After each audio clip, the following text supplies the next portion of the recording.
个不长眼的进了车。这给我看哪儿来了？卷宗上不是说这永安县是每年要赈灾银30万两，饿殍遍野的人间地狱吗？瞎嚷嚷什么？又没拦你，你那破车不会走路怪我呀！你可知道这车坐的是？管他坐的是玉皇大帝。外乡来的吧？没见过水泥路，第一次走颠2下正常。水泥路，什么是水泥？老张，又来一个没见过水泥的，今年第几个了？第9个，第9个。老爷，卷宗不是说这县穷得快饿死人了吗？穷得快饿死人的县，铺得起整条水泥大道。进城别打听县太爷啊！为何？问的人太多，烦！你们这些外乡的，一进城就逮着人问，你们县太爷是不是神仙？他不是神仙，他就是个种地的。行了行了，挡道了，挪开。江福海，奴才在。朕来之前，准备好了看易子而食，看饿殍遍地，唯独没准备好被一条鹿和一个泥腿子扇2个耳光。进城，朕倒看看这水有多深。永安县3年免费蒙学告示，凡6岁以上孩童入学不取分文，管1顿午饭。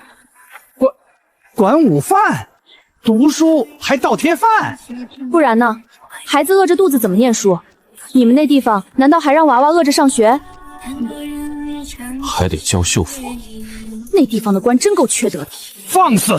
你竟敢这么跟我家老爷说话！江福海，我们走。老爷，那处似乎在卖些物事，难道是精盐？细、纯、咸，宫里御膳房层层提纯，才得一点的上等精盐。这盐怎么卖？2文1斤，旁边红的是糖，3文。两文？京城粗盐黑黄掺沙，30-40文1斤，盐铁是朝廷命脉。这么白的盐2文钱，你不怕官府查你私盐？私盐？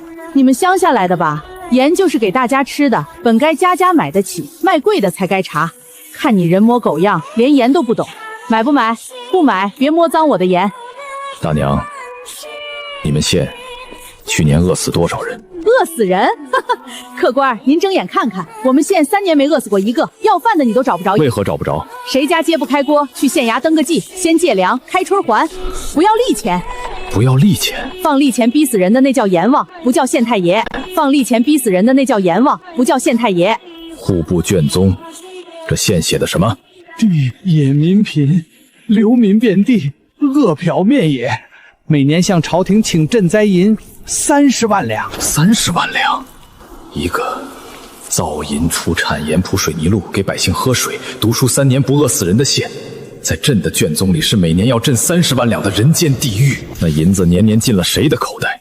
这卷宗谁写的？朕被当瞎子蒙了几年了。客官，这都算啥？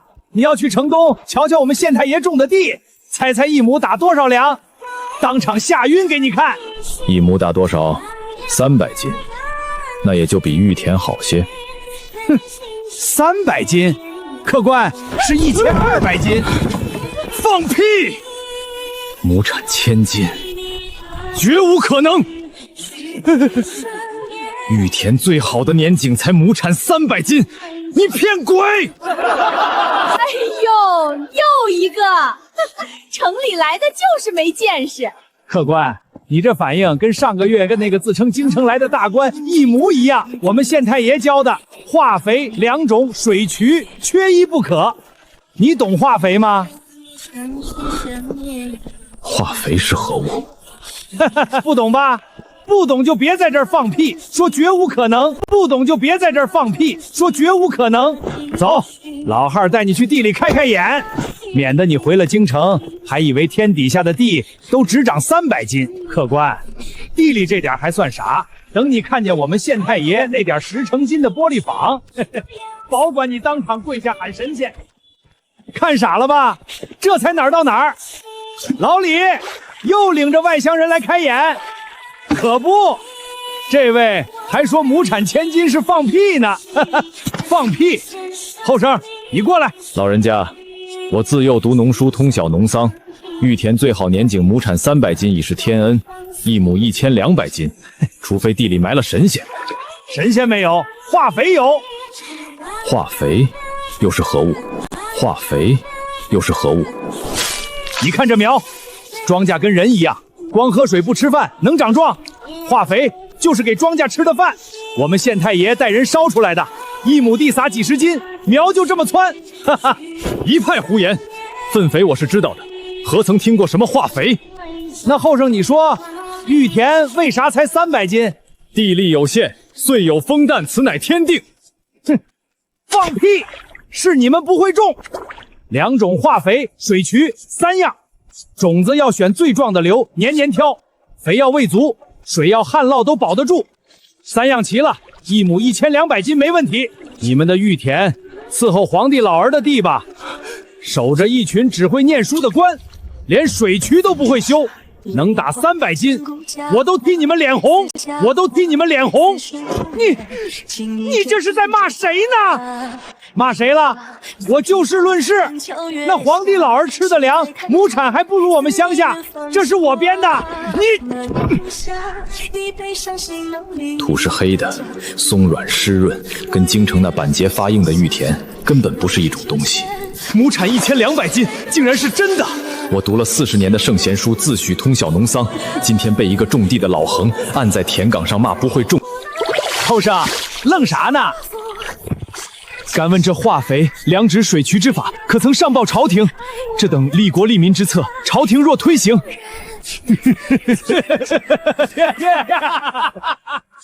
上报朝廷？后生，你是真不知道，还是装不知道？3年前，朝廷把我们县一笔勾销了。卷宗上写我们饿殍遍野，不闻不问。我们县太爷上的折子，一封都没回过。既然朝廷当我们死了，那我们活我们的，凭啥还把命根子白白送上去？朝廷当人死了，人却活成了神仙。那一封封石沉大海的折子，那一封都未回的批复，是经过朕的预案，还是根本没到朕的预案上？快点人回去！县太爷要查那个给上月来的京城大官。京城大官？别问，那人不是好东西，冒充商话，想偷我们县太爷的方子，还想烧了化肥房，被当场逮了。现在人在哪儿？在牢里，等着你们那位真皇帝来认人呢。江福海，你瞧见乞丐没有？老爷，奴才都走了一整天，一个要饭的都没瞧见。流民乞丐病倒在街边的，一个都没有。可京城呢？京城天子脚下，朱雀大街上，每隔几步就横着一个。老人家，瞧病花了多少钱？瞧不要钱啊！县太爷开的医馆，看诊抓药，穷人全免。我这把老骨头要搁3年前，早死8回了。不要钱。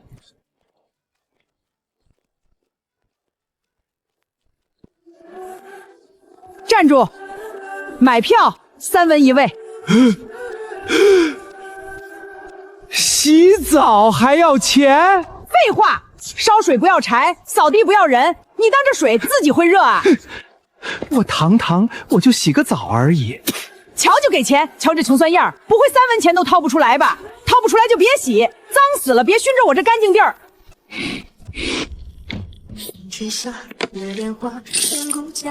哼，磨磨蹭蹭的，进去吧。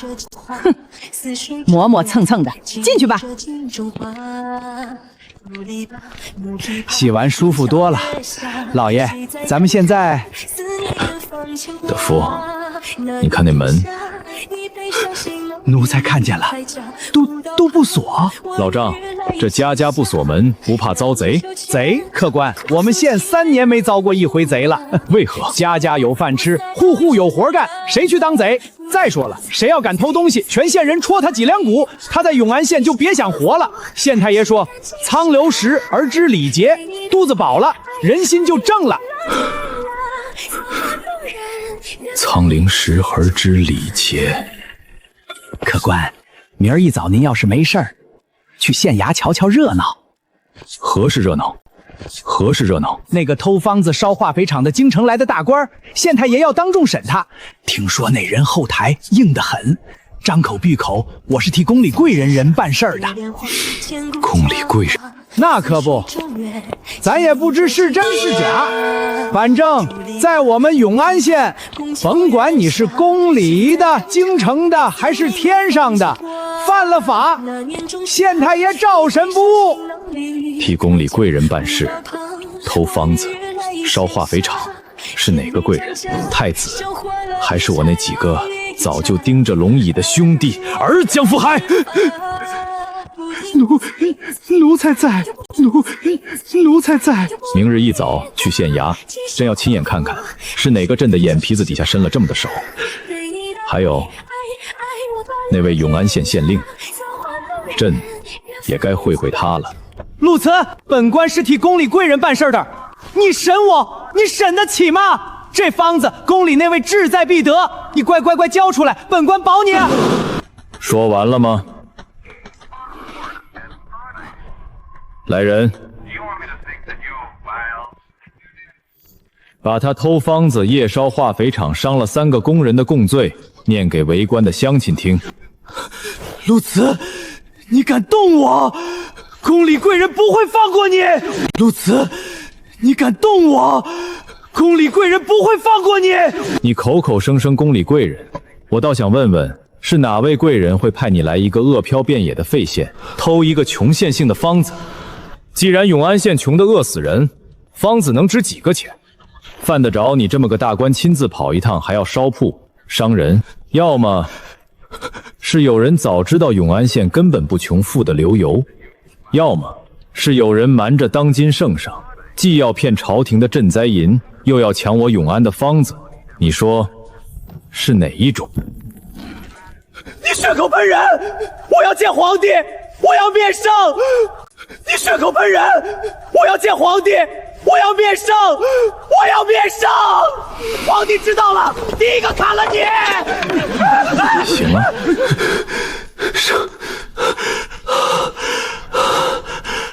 你既是替宫里贵人办事，想必是有圣言。那本官问你，当今圣上可知道永安县3年没饿死过一个人的报告？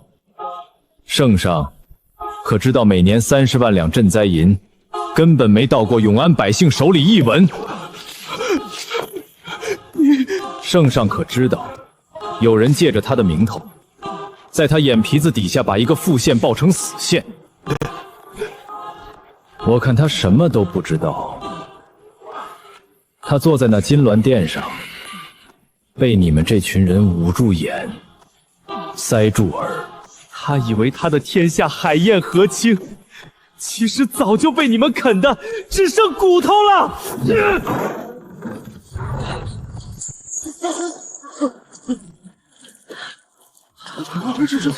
这位先生也是京城来的？路过。路过？那本官问你一句，你可知道盐几文钱一斤？2文。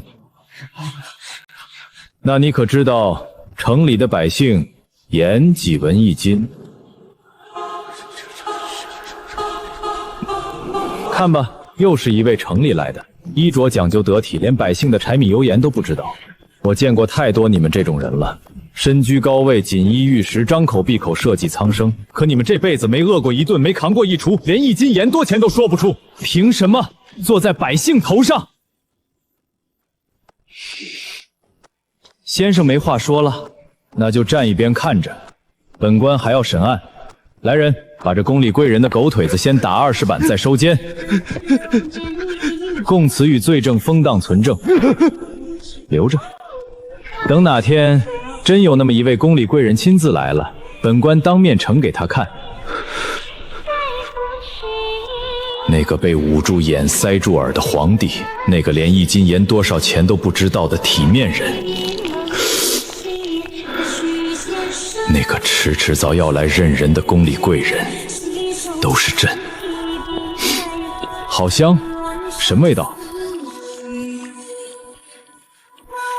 这是什么？肥皂啊，洗手、洗澡，去油去污，一块儿顶一盆皂烛，全县都用。全县都用。站住！洗手消毒，换工作服才能进。洗手消毒，换工作服才能进。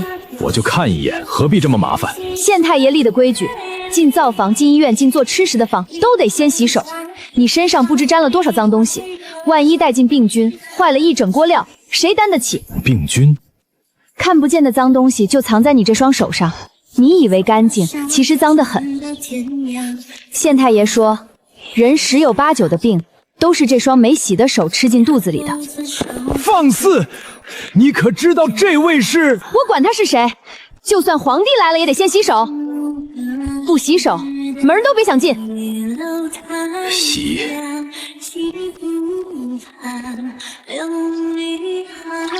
老爷，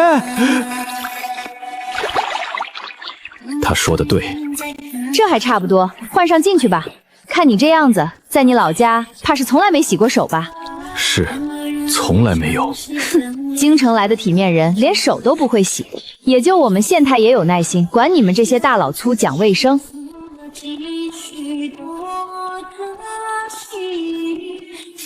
江福海，奴才在。朕的太医院养着300多个太医，每年10亿一来，死的人数都数不过来。而这里，一个种地的县令，用一块肥皂去饭前便后要好洗手，就让全县3年不生1瓶。这个陆慈，他脑子里装的东西到底是从哪儿来的？不好了！不好了！知府大人带着兵把县衙围了，说陆慈县令私造军器，聚众谋反，要拿他下狱。陆慈，有人举报你私造军器，聚众操练，图谋不轨，人证物证俱在，还不束手就擒，跟本官回府城受审。私造军器，大人，我永安县3年没向朝廷要过一兵一卒，匪捉境过年全靠保。我训紧兵守自己的家，强词夺理，操练乡勇，私助火器，哪一条不是重罪？来人，拿下！这要真动起手，陆慈区一个县令，拿什么挡200官兵？陆慈区一个县令，拿什么挡200官兵？知府大人，既然您说我私造军械，那不妨让大人开开眼。二营长，老子的一大利炮呢？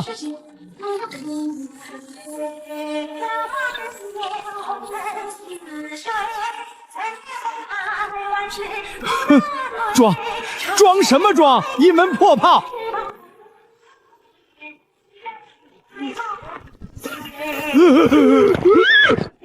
大人，您带200兵来拿我，我这门炮一炮下去，您这200兵还能剩几个？你敢轰朝廷的兵，这就是谋反的铁证，这就是谋反的铁证。谋反？我倒要问问大人，这3年朝廷拨了90万两赈灾银，这90万两银子有1文到过永安百姓手里吗？90万两，我们1文都没见过。我家娃读书的午饭都是县太爷自己掏的钱。你血口喷人！那批赈灾银的账册，您历年上报的卷宗，还有昨日我下狱那个宫里贵人的供词，我全留着呢。大人今日带兵来，不是拿我谋反，是怕我手里的东西捅到当今圣上面前，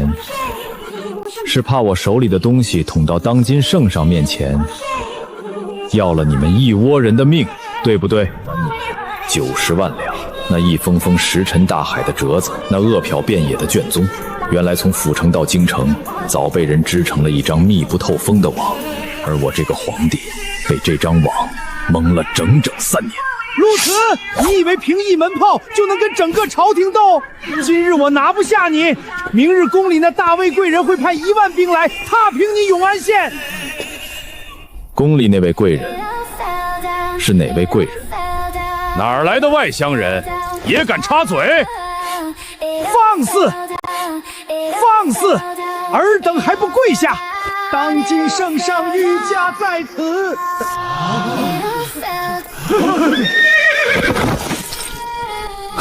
是你，严驾。陛下今日总算是知道了。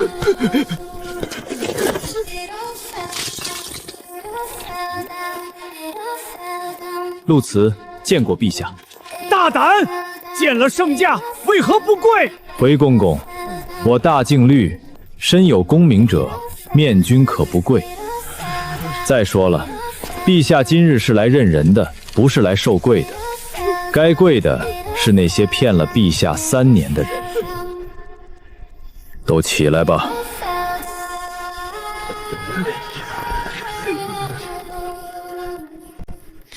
陆慈，陪朕走走。是。陛下既然想知道我这些东西从哪儿来，这一处陛下该看看。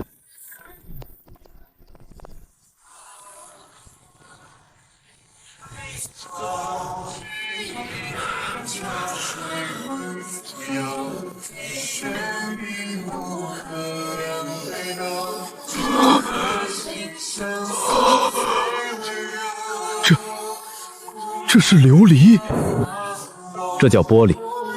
陛下请看。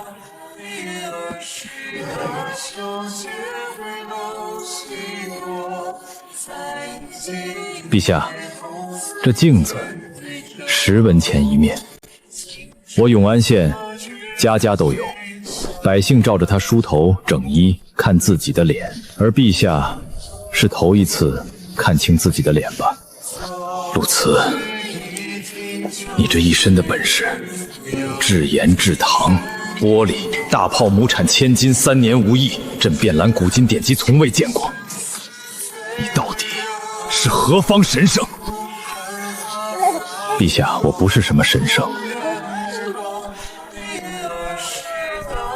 我只是知道一件事，百姓要的从来不多，一口干净水，1斤吃得起的盐，1亩能吃饱的地，一个不被人偷的家，这些本就该是他们的，这些本就该是他们的，只是被人一层层抢走了。陛下，那个下在牢里的冒充宫里贵人的人，奴才方才派人去审过了，他招了。招了什么？他说主使他偷方子烧化肥厂，还买通知府瞒报捐租的宫里贵人，是太子殿下。太子子，陛下，此事过关重大，奴才也不敢信啊！会不是那狗腿子蓄意贪污储君，想借此脱罪？江福海，朕若现在就派儿起回京拿人，他只需一句父皇是被妖人蛊惑，朕和这个县的真相谁会信？传朕密旨，那狗腿的供词、知府的账词、历年卷宗一样不漏，由陆慈封档，暗卫贴身押运回京。这县里的事，朕还没看够。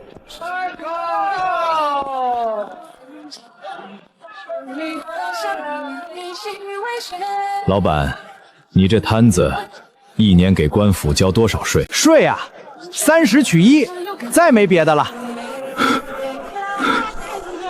30取1，没有别的苛捐杂税？过路钱、铺面钱、节气钱呢？嘿嘿，啥钱？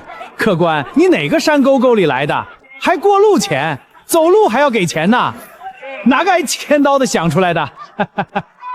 那官府税收这么少，够用吗？够用得急。我们县太爷会赚钱啊，盐坊、糖坊、玻璃坊哪个不挣大钱？官府的钱从作坊里来，不从我们老百姓兜里掏。我听说外头别的地方，那官府狠着呢，种地交税，买盐交税，过桥交税，连家里多生个娃都要交税，把老百姓往死里榨，把老百姓往死里榨。客官，你穿的这么体面，是京城来的吧？是，京城。哎呦，那你可遭老罪了。来，吃个包子，不要钱。出门在外不容易。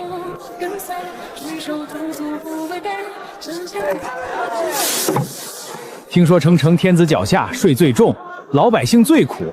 皇帝一层层金銮殿，底下人一层层扒皮，可怜啊，可怜。一个最普通通的卖包子的小贩，反过来可怜我这个皇帝。可他下的百姓被一层层扒皮，而扒皮的其中一只手是我的亲儿子，是这大晋的储君。如此，朕治国20年，自以为勤政爱民，今日才知道，朕的爱民连一个卖包子的都不如。陛下肯吃这口百姓的包子，肯说这句话，已经比朝堂上那满身珠子的强多了。走吧，这县里再去别的地方看看的事，朕还没看够。一二得二，二二得四。这是何物？叔叔，这是99乘法表呀。乘法就是算账用的。我们县太爷说了，不会算数，长大了要被人坑。叔叔，你会背99乘法表吗？不会。这都不会，叔叔你好笨呀！我们县太爷说了，不会算数的人长大了找不到好活干，还会被坏人骗。叔叔你这么大了还不会，是不是小时候没好好读书呀？叔叔确实笨，叔叔回去一定好好学。这就对了，知错能改还是好叔叔。这就对了，知错能改还是好叔叔。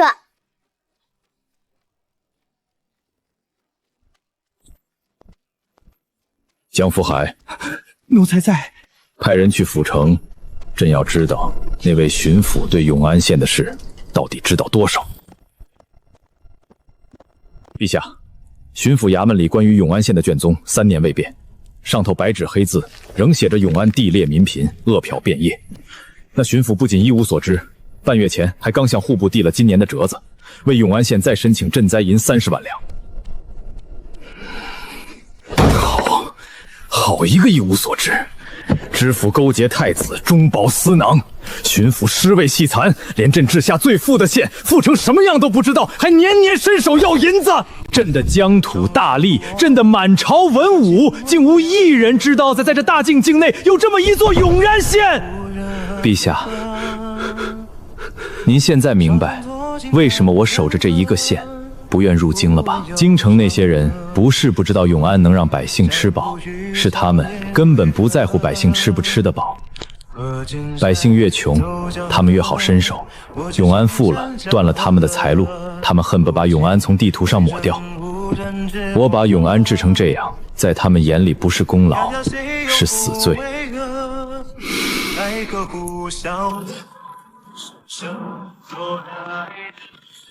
报陛下，京城800里加急！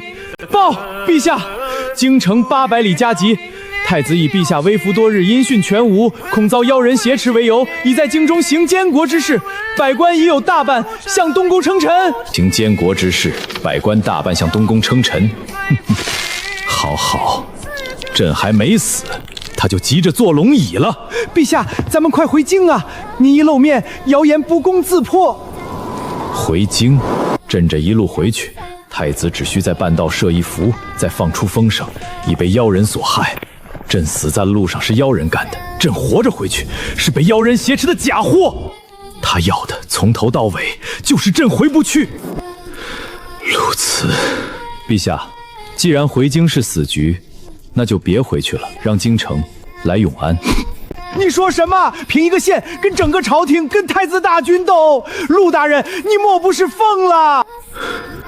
陛下，跟我来。我这个县令的家底，您还没见全。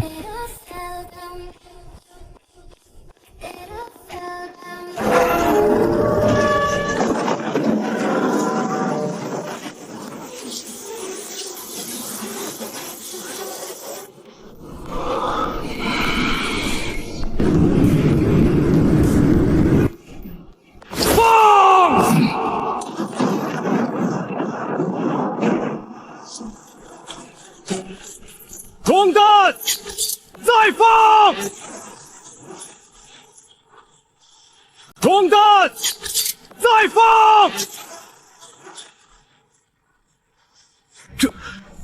这火枪能连发？装弹这么快？我改的定装弹，一个熟练兵一吸一发，300杆就是一吸300发。陛下，朝廷的神机营能做到吗？昨日陛下见过的那门是最小的，这门一炮下去，半里之内寸草不生。这是何物？地雷埋进土里，人马一踩，当场炸开，一片雷区能让1万骑兵变成1万具尸体。陆慈，你私藏这等军械，按律该满门抄斩。陛下要治，随时可治。可陛下不妨先想想，3年前朝廷把永安一笔勾掉。好，朕这趟本来是来问罪地方官的，如今看来该问罪的在京城。陆慈，朕问你一句，太子若发兵来看，你这永安县守得住吗？报，东南30里发现大军，打着东宫旗号，号称5万，前来迎驾。迎驾？5万大军迎一个微服的皇帝，这分明是来灭口的！陛下，请随我上城头，一起看看怎么个事儿。这城墙也是水泥浇的。陛下，这墙3尺厚，整个一块，别说云梯，就是撞成车来撞，撞断了车，墙上连个印都留不下。奉太子监国令，陛下交人路人陆慈挟持，本将奉命迎驾。交出妖人！城上的人听着，速打开城门，交出陛下与逆贼陆慈，可免一死。放肆！朕好端端站在这里，何来被挟持一说？妖人惯会蛊惑人心，尔等休想拿一个假货诓骗本将！将士们，攻城，活捉妖人，救出真正的陛下！好一个真正的陛下！朕站在这儿，他偏说朕是假的。太子这是铁了心要朕死在这儿，既然了，那就别想好生回去。船队预备，炮队预备，炮队放！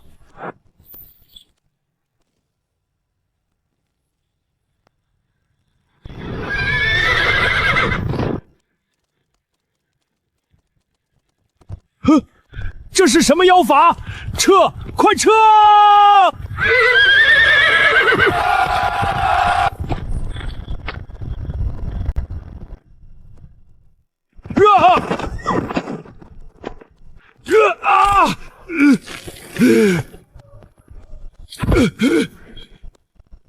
逆贼！尔等竟敢炮轰王师，这是诛九族罪！放屁！我们守的是当今圣上，你们打着太子的旗号炮轰圣驾，你们才是诛族的反贼！陛下，是真的，陛下！现在知道了，晚了。传朕口谕，把这降将连同他亲眼所见的一切放回京城。朕要太子亲耳听他说，朕还活着。朕的永安县一炮未损，而他的5万大军全军覆没。陆慈，造这些东西养着300守军，这座水泥城要花多少钱？回陛下，得花不少。那钱从哪儿来？朝廷3年没给过永安一文，你一个穷县令，哪儿来这么多银子？陛下随我来。先生，陛下想知道我们永安1年赚多少？哪年？去年还是前年？去年啊，不多，抛去成本工钱给百姓的补贴，净赚420万两。420万两，我大晋国库1年的税赋收入统共也就500-600万两，一个县1年快赶上整个朝廷的国库了，怎么可能？一个县怎么可能这么多？客官官见识少了吧？我们的盐、糖、玻璃、肥皂、镜子早就卖出永安了，周边10几个州县都在用我们的货，便宜又好，就连就连京城那些王公贵族家里用的玻璃镜、雪花糖，十有八九都是从我们永安贩过去的。只不过经历了那几道手，到京城就翻了几10倍价钱。客官，你脸色不太好啊？怎么，你也想跟我们做盐糖生意？算了吧，我们这生意入伙起步10万两，看你这样子，虽然怕是也拿不出这么多现银，别勉强。后巧，做不齐的。你若反这天下，你3年前就能取了，你为何还守着一个大静静小小的县令？陛下，钱和兵于我而言，不是用来夺天下的，是用来护着这条街上的人不被夺走的。我要的从头到尾都不是龙椅，是这条街，10年、100年。都这么太太平平。报，陛下，京城传来消息，那降将回京一说，满朝哗然。原先倒向东部的官员，有大半连夜改了口风。巡抚、临县县令，还有1000牵涉赈灾银的官员，自知瞒不住了，正连夜赶来永安，要向陛下请罪，面圣求饶。面圣来得正好，朕正要跟他们算算这3年的总账。巡抚。臣在。朕问你，永安县这3年什么光景？回陛下，永安地漠民贫。睁开你的狗眼看看，420万两！这个饿殍遍野的县，去年挣了420万两。而你年年替他向朕请30万两灾银，这90万两银子进了谁的口袋？说！臣不知情啊，臣只是按往年卷宗照例上报，臣冤枉，臣冤枉啊，陛下！照例上报，我认得你。你就是那个年年坐着大轿来我们县巡查的巡抚。你每回来就在县城转一圈，茶都不喝一口就走，连地里长什么样都没看过，回去就报我们饿殍满片。我们永安根本不要你的赈灾银，那银子是朝廷的，是天下百姓的血汗。你年年替我们伸手要，那钱你给过我们1文吗？还给我们！把你这3年贪的1文1文都给我吐出来！年年说我们要饿死，我们饿死了吗？都是你把我们的命当成了你升官发财的本钱。陛下饶命！陛下饶命啊！臣再也不敢了。百姓比朕的官清醒，朕的官只知道把百姓的死活变成上升官的台阶，变成中饱私囊的由头。来人！巡抚渎职纵贪，蒙蔽圣听，革职下狱，抄家追赃。知府勾结楚军，贪墨赈灾，私调兵马，围杀忠良，问斩！问斩！其余各县凡瞒报贪墨者，一律严查，绝不姑息。90万两赈灾银，连本带利从他们家产里追出来，1文不少，还给永安的百姓。陛下圣明！圣明！清算了1日，不过都是些戒审之计。真正的毒瘤还在京城坐着坚固的位子。路此，这些贪官朕1日就能清完，可朕这大境千万个州郡，还有多少瞒报的巡抚，多少个贪墨的知府，朕清得完吗？陛下，贪官从来杀不完，因为让他们能贪的不是他们的心，是这套让百姓只能任人宰割的法子。陛下要治的从来不是几个贪官，是这天下运转了千万年的旧规矩。朕知道了，明日你陪朕回京，朕要让这满朝文武知道，这穷县到底穷不穷。臣遵旨。父皇，儿臣一时糊涂，是奸人挑唆，是奸人挑唆啊！父皇，奸人偷陆慈的方子，烧他的锅坊，最后发5万大军来拿你的父皇，这一桩是奸人替你做的。你知不知道朕最寒心的是什么？不是你想夺朕的位，是你明明知道永安内那套法子能让千万百姓吃饱穿暖，你不但不上报，反而要烧了他，还要拿了陆琪。在你眼里，百姓的命还不如你账上那几十万两银子。父皇，儿臣知错了，儿臣知错了。你这样的人，就算坐上龙椅，也只会让这天下烂得更快。来人，将太子圈进宗人府，终生不得出。陆慈，朕欲拜你为相，一人之下，万人之上。朕把这大晋国政交于你手，你想推的法子，无人敢拦。你意下如何？陛下，臣谢恩，但臣不愿入京为相。为何？以你之才，区一个小小县令，岂不可惜？陛下，在臣看来，让一个县的百姓过上好日子，亲眼看着他们顿顿吃饱，夜不闭户，孩子都能读书，这比当丞相有意义得多。丞相高高在上，看的是奏折上的字，臣守着永安，看的是一张张活生生的笑脸。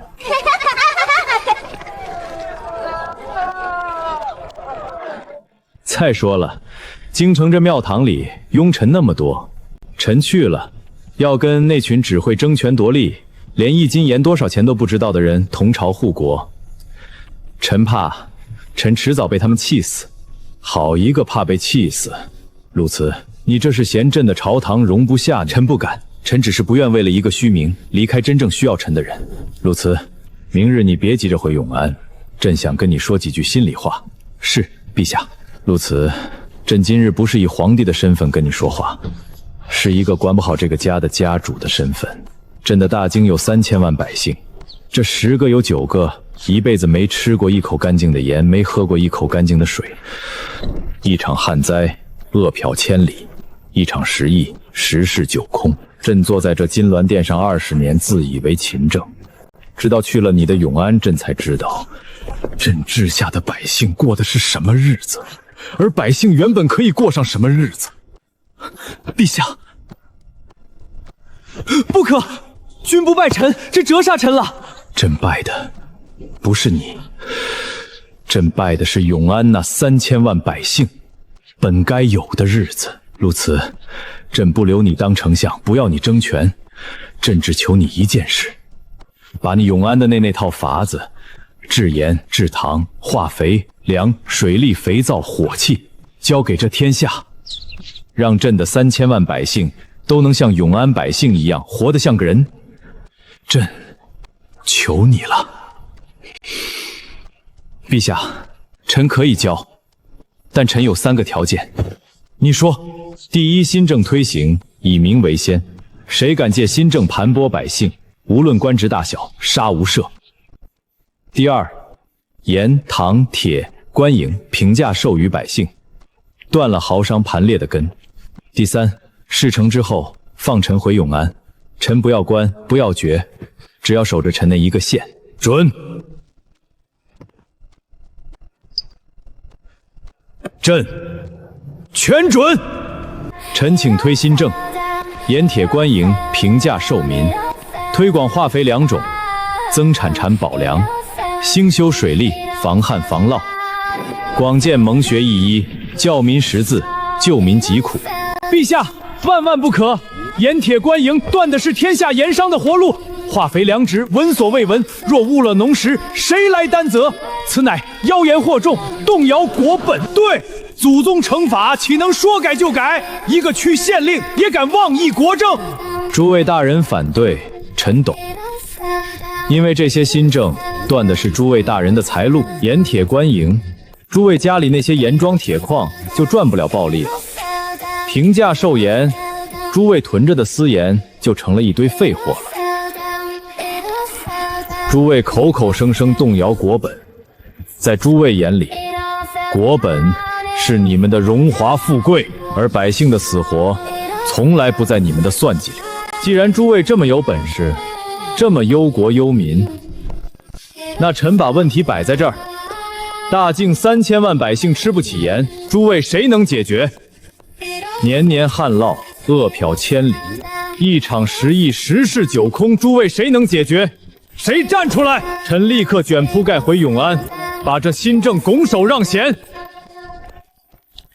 既然没人站出来，那么从今天开始，一切按陆慈说的做，如有阻挠者，一律斩。皇帝老了，被一个妖人迷了心窍，要刨我们的根。既然他不仁，就别怪我们不义了。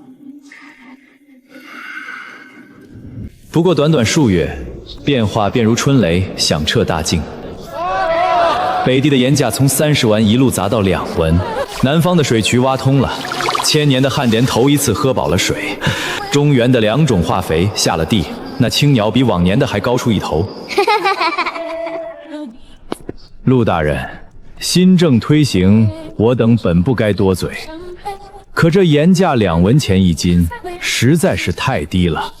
我等盐商世代经营，哪有外人看着那么容易？上下打点、运盐的脚力、晒盐的工钱，哪样不要钱？2文1斤，那我们不得去喝西北风了？陆大人，行个方便，盐价提到20文，这是我等一点心细，10万两，聊表寸心，往后年年都有。20文，大人，你可知道20文1斤的盐会饿死多少人？会让多少人家买不起一把盐，得了大脖子病，活活拖死？那是他们命苦。陆大人，您也是要做大事的人，这天下水至清则无鱼，给我等留口饭吃，大家和气成财，岂不是好？你们垄断盐业多少年了？盐是地里海里白白长出来的东西，提纯1斤成本不过半文，你们卖30文，这中间的29文半是从多少百姓的牙缝里一点一点抠出来的？你们这一辈子赚的每一文黑心钱上，都沾着饿死的、病死的、买不起盐的百姓的血。陆大人，您这是血口喷人，我等可都是奉公守法的粮商。从今日起，盐业官营，天下盐价统一，2文1斤，1文不许多。你们手里囤的私盐，即日起平价收归官营，敢哄抬、敢私卖1斤的，满门抄斩，诛9族。陆大人，您不能这样啊！这是断我们的活路啊！断你们的活路？你们断了天下百姓几百年的活路，如今不过是让们少赚点黑心钱罢了，还嫌不够？那本官不介意把你们历年偷税、贩私、勾结官府的旧账一桩桩翻出来，让你们连命都不要了。盐商们不过是虾兵蟹将，真正的庞然大物还藏在暗处磨着刀，差不多也该来了。报！西晋8位老亲王联合宗室世家，教召起兵，号称清君侧，诛妖软。20万大军已出西境，直扑永安。清君侧，诛妖人，好一个清君侧！他们就要替朕清了这20万大军。陛下，京城禁军不足10万，还有半数靠不住，这可如何是好？陛下不必动京城一兵一卒，叛军直扑永安，是要烧了新政的根，那就让他们有来无回。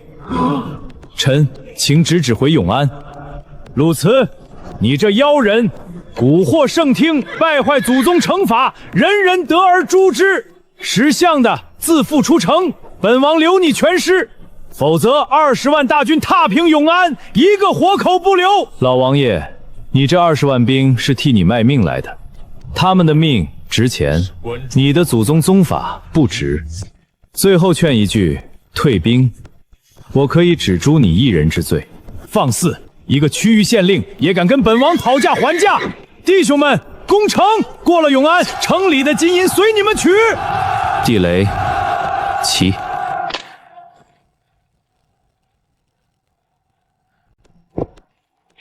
炮队，放！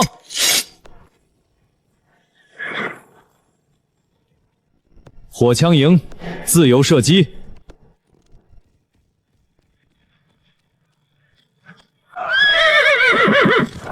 你们这些刁民，竟敢反抗朝廷，这是诛九族的大罪！反抗朝廷？放你娘的屁！当今圣上就在我们城里，我们只认陆县令，只认当今圣上，不认你们这群教招起兵的乱臣贼卒！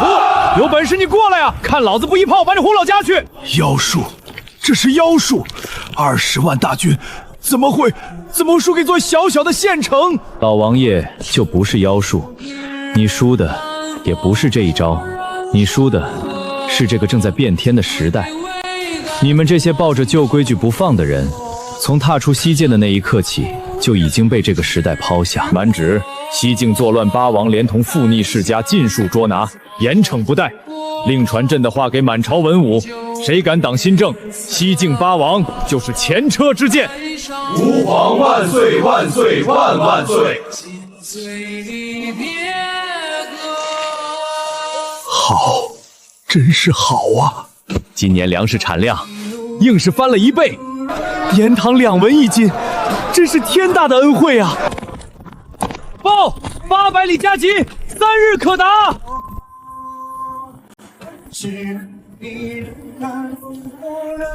国力之盛，恒古未有。大靖皇帝按往年旧例，今年的岁币黄金5万两，绸缎10万匹，粮草无数，3日之内备齐，否则我匈奴铁骑20万，踏破你的边关，占领中原。陆青，匈奴的旧例，你看该怎么回？陛下，口舌之争费神，不如让使者亲眼看看我大靖的新力。使者不远万里外而来，想必也想见识一下我大靖的新气象。使者，远处那座土山可看见？哼，看见又如何？放！这是我大靖的岁宾。这是什么？回去告诉你们大单于，大靖的岁宾从今往后改了。你们要是敢来犯，我大靖的火炮就会一路打到你们的草原深处，你们的牧场、营帐、粮草、辎重都会在炮火里化成灰。到那时，你们引以为傲的铁骑再没有一处能安稳落脚。这5里外的土山，就是你们草原明日的模样。求和，我们上国饶命！从今往后，匈奴年年向大靖朝贡，永世称臣，绝不敢有二心啊！朕做了20年皇帝，守着祖宗的宗法，战战兢兢，却越守越穷，越守越弱。你来了不过3年，这天下就成了这副弄样。朕真不知道该怎么谢你。陛下不必谢臣，这盛世不是臣一个人造的，是这天下300万百姓本来就配得上的，臣把它还给了他们而已。新政鼎盛，陆辞辞官，陛下，臣该回永安了。回永安？你要什么？朕都可以给你。高官厚禄，封侯拜相，甚至1字并肩王，朕都舍得给。臣不要。陆青，你可知1字并肩王与天子平起平坐，这可是大征从未有过的至高尊荣。臣知道，这确实是天下臣子梦寐以求的尊荣，但臣这辈子只想做一个能让百姓吃饱饭的县令。永安的稻子该插秧了，臣告退。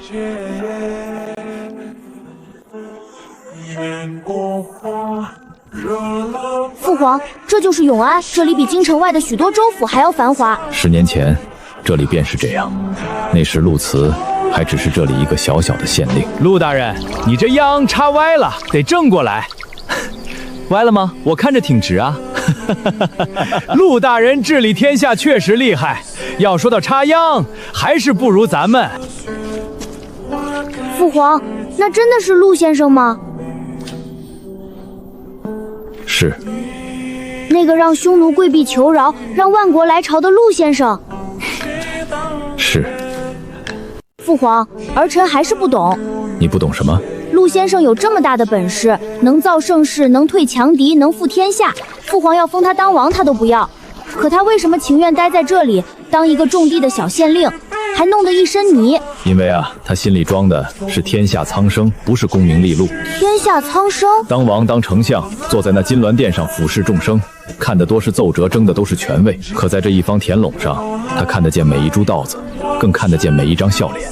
这世上想当王的人千千万万，可愿意真正俯下身为百姓插一株秧的人，朕只见过他一个。将来你坐上这江山，要记住父皇一句话：儿臣谨听父皇教诲。朕这一辈子得江山，得万国，得永昌盛世，是朕这辈子最大的福气，是得到了陆慈这一个人，得他一人胜得天下仙臣。